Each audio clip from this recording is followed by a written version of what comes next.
For the purpose of describing this particular legislation, I'd like to yield such time as he may consume to the author of the bill, Mr. Kelly. The gentleman is recognized. I'd like to thank the Chairman and Mr. Speaker. H.R. 1026 has been described. This actually had come before Congress before. Dr. Bustani and Mr. Roscom had presented this. This is about taxpayer knowledge of IRS investigations. Now, this would make sense to almost everybody to understand what exactly has been going on. And under 6103E in the tax code, it's a felony to disclose or to compromise people's tax information and give it to other groups to work with. Now, we shouldn't have to pass laws like this, but unfortunately, laws are not made and governments are not run by angels, but they're run.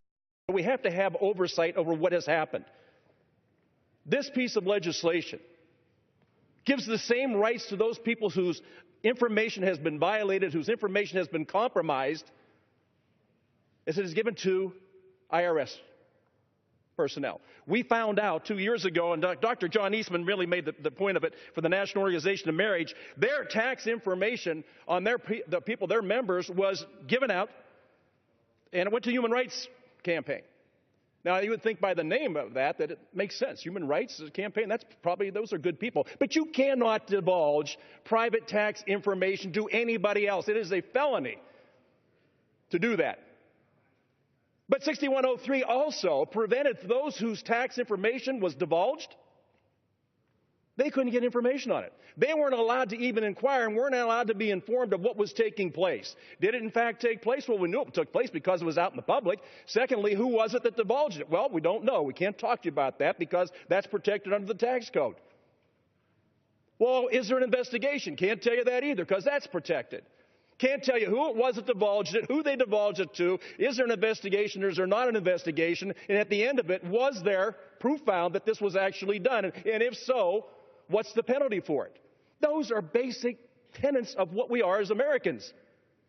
And so I submit to people, this is not a Republican or Democrat issue, as we know, and Mr. Lewis is a good friend of mine. It's American tenets. It is what we firmly believe as Americans. Nobody should be able to do that to us, and if they do that to us, we should be able to inquire about the status of that. This piece of legislation gives every single taxpayer the same rights as those doing the investigation, those doing the leaks and the findings.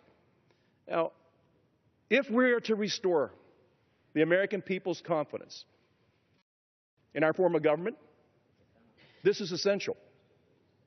We can't allow these things to happen and then say, well, you know, we could have helped you except for one thing in the tax code 6103E. And what's going to happen? Those people are going to look at us and have absolutely no idea what you're talking about.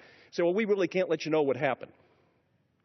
So if it really is an American principle, and if we really do need to have faith and trust and feel that we are all being treated the same way and in an honest way, and if that's the only way to restore the confidence that the people need to have and the trust they have in our form of government and those of us who they've sent to represent them, then this type of legislation has to take place. So I am so proud of what our Ways and Means Committee is doing today under Chairman Ryan and under Mr. Roscom. What are we doing? We're protecting taxpayers and taxpayers' rights. This is so fundamentally American.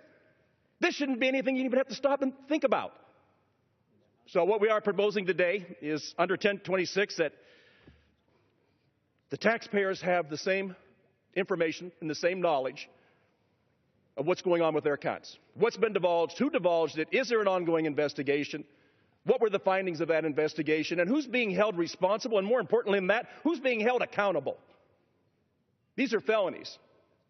And until we get to the point where the American people have faith and trust in us again and restore their confidence, we have nothing. In America's house, we as members have got to make sure that every single day we safeguard the rights of every single American. Unfortunately, this has not taken place in the past, and we have to move forward with it. I do know that today being April 15th is a day that most people dread. Listen, tax revenues are necessary. We need to have an agency to collect them. But by the same token, when it turns out that those people in that agency, and not all of them, but we have some people in there that are violating individuals' rights, then we have to come forward and we have to champion legislation that the same people who voted us into office and sent us to defend them. With that, I yield back.